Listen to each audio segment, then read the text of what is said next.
And during the exorcism, the other demon was Molech, a demon where people would sacrifice their children to. And at one point, the demon Molech began to chant. And I commanded the demon to tell me what it was doing.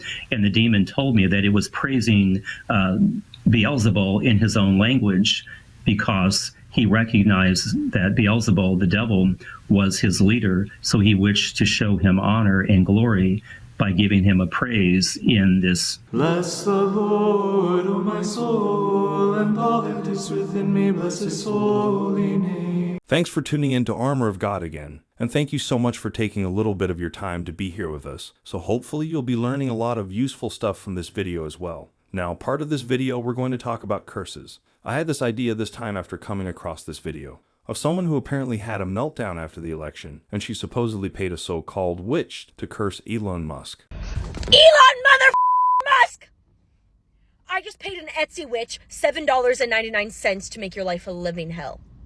Brace yourself. But although we know those offering the services are probably fake, I do wish to remind everyone listening here that curses are indeed real, and we've listened to a lot of priests talking about it before. And here's one thing that I'd like to list out for you.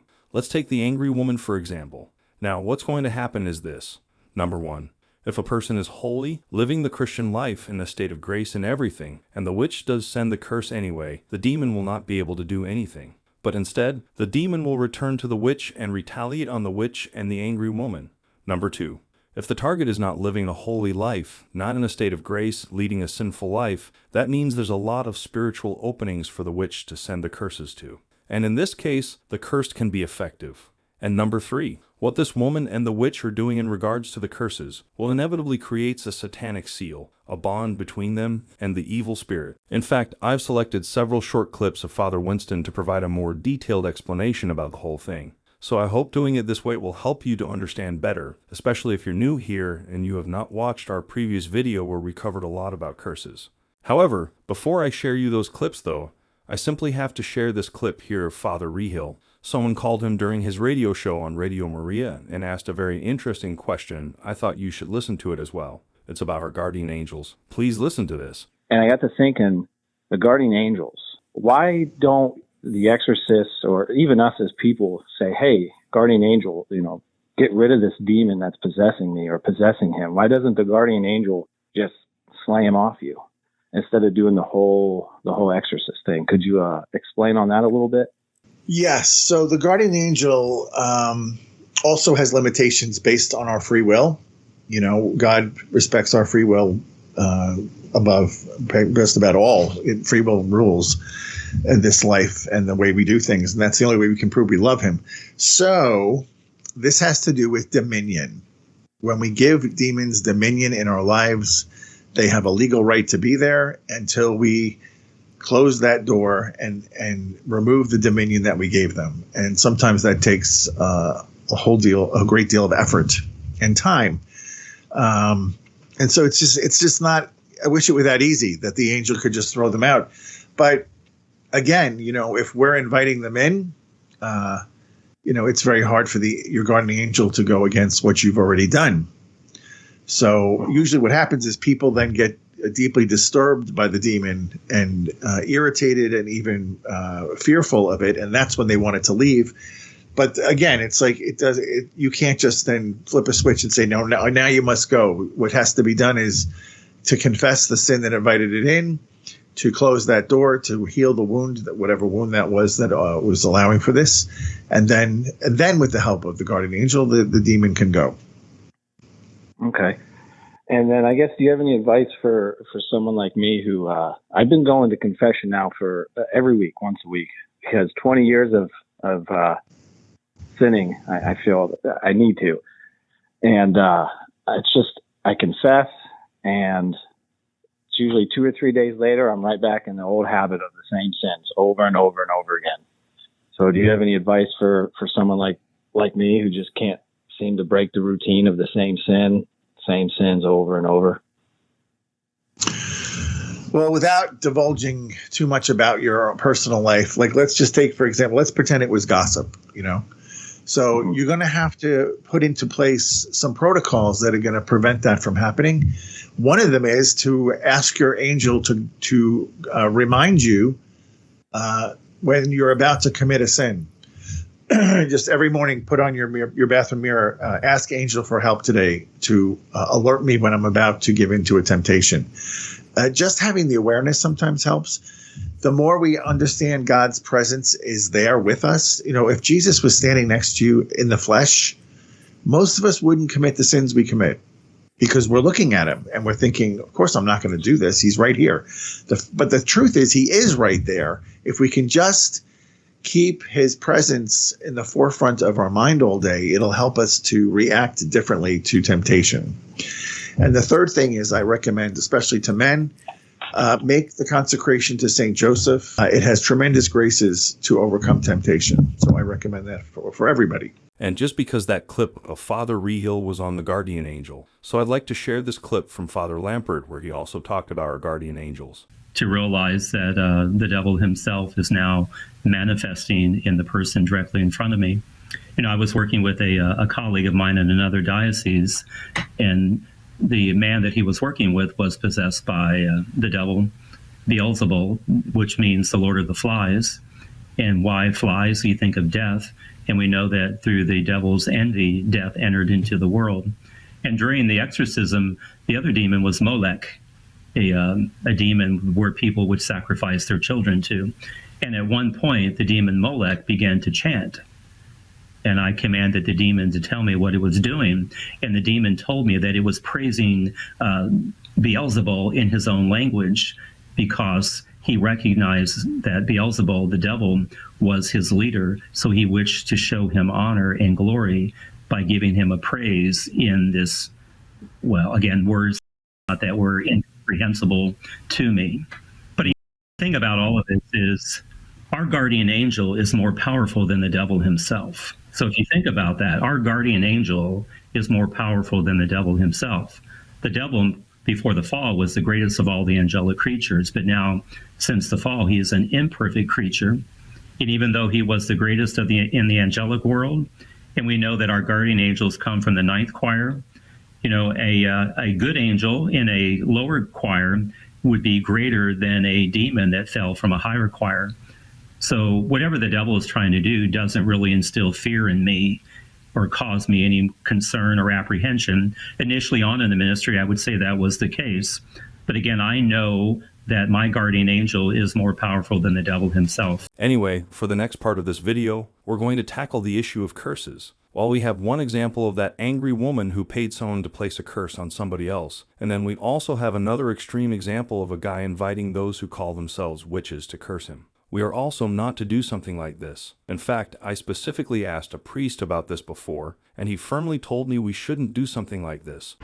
So 1 year ago, I challenged all the witches on TikTok to put a hex on me, and let me give you guys the breakdown of what happened. First, everyone said I was gonna get cursed and I was gonna get sick and die or lose a limb or whatever. It's gonna happen very soon, in a few days, then a few weeks, then it became a few months, and now they're saying a few years. It's been 1 year, nothing's happened to me, so here's my advice to everyone who still believes in witchcraft and magic, okay? Grow up. So now the following clips will address these questions. Number 1, the Satanic seal. Number 2, how do the witches know if their targets are vulnerable, meaning the target is not in a state of grace, leading a sinful life, etc.? Number 3, what makes a person vulnerable to curses? What happens in the spiritual life of persons who engage in the occult or New Age practices? The answer is straightforward. By using occult or New Age practices in order to do a spell over a person, they create a bond with occult spirits. They forge a bond with occult spirits. When you talk about occult spirits, they're never good. They're always evil, demonic. They're demons. And they create the satanic seal.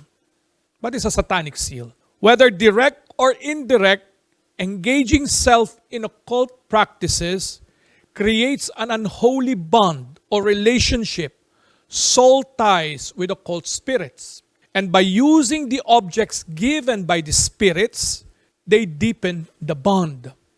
This bond is called the Satanic seal, where the spirit now claims certain legal rights to the person that sought its favors.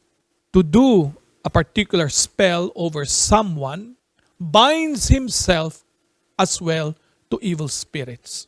This is called the binding, or the unholy soul ties is called the Satanic seal. The presence of the Satanic seal or unholy soul ties with occult spirits make a person easily susceptible to curses, hexes, and spells. If one is affected by spells, hexes, curses, then it is a sign that there is an existing unholy soul tie with occult spirits. Number 2. How do the witches know if their targets are vulnerable? How do occult practitioners, witches, and spellcasters know if a person is vulnerable? And the answer is the demon of divination, which gives the witches or the occult practitioners power, inform them that the potential victim is open to curses.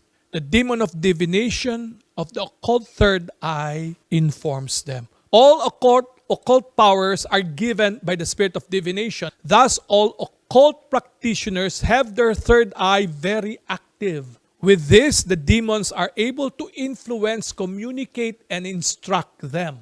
The occult practitioner, therefore, divines or inquires by some means through a ritual if a person is susceptible to curses, spells, or hexes.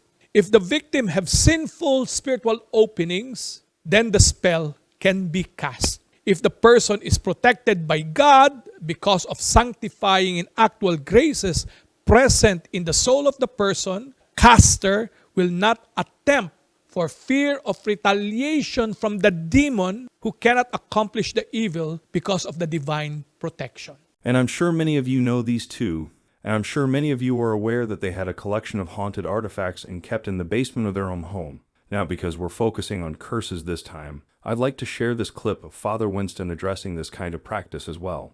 We need to remove from our property, from ourselves, from everything that belongs to us, all amulets, all talismans, all pagan deities, even if they be just figures for display. All potions given by healers, all secret prayers or orations, and all superstitious objects and practices. Because these are cursed objects, and the presence of cursed objects in our possession, in our homes, is an opening things invented, written by occult practitioners. They will not protect you. They will invite evil spirits in your homes to molest you at some appropriate, unopportune time. Spiritually speaking, you negated the blessing, the consecration that was done previously by God and invited evil spirits once more. And they did not know what it is, where it came from. And when somebody told them, it is because you invited this cult in your homes and allowed them to do rituals of protection in your homes. All amulets, all talismans, all pagan deities, all potions given by healers, or secret prayers, orations, and all superstitious objects and practices. These have all to be removed and destroyed.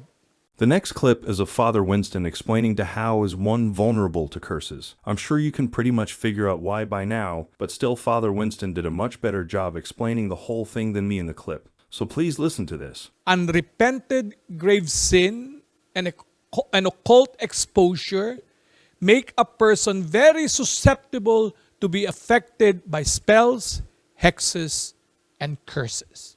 Unrepented grave sin and occult exposure make a person very susceptible to be affected by spells, hexes, and curses.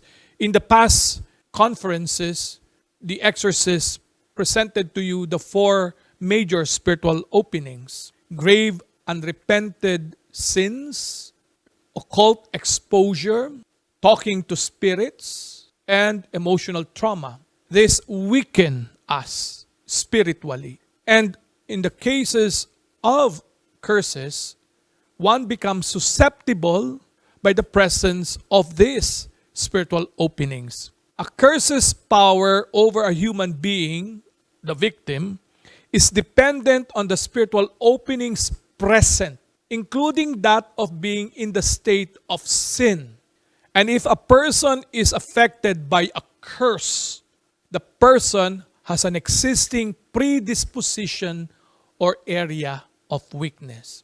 And for the last clip that I'd like to share in the compilation this time is the part about blessing our food and drinks. Remember always to ask God to bless the food and drink you are to take. Seldom would you see people to pause for a while to bless God, to thank the Lord for the food. It is good to always bless the food and drink, to understand that every food and drink is from God. And therefore, we need to bless Him and thank Him. But at the same time, it is for purpose of protection. By understanding that food and drink comes from God, we negate the power of the evil one that may have placed something in the food or the drink. In addition, you can sprinkle some blessed water, blessed salt, blessed oil on the food and drink coming from doubtful sources. Well then, that will be all for the video this time. And as always, thank you so much for taking the time to be here with us. And hopefully all of you have learned so much from this video. And remember, if ever you have any feedback or suggestion, please let us know in the comments below. Anyway, if you like what we do and you'd like to support us, I left a link to our PayPal donation in the description box below, and from the bottom of my heart, thank you so much for your continuous support, contributions, and prayers. And until the next one, thanks again for watching and may God bless you.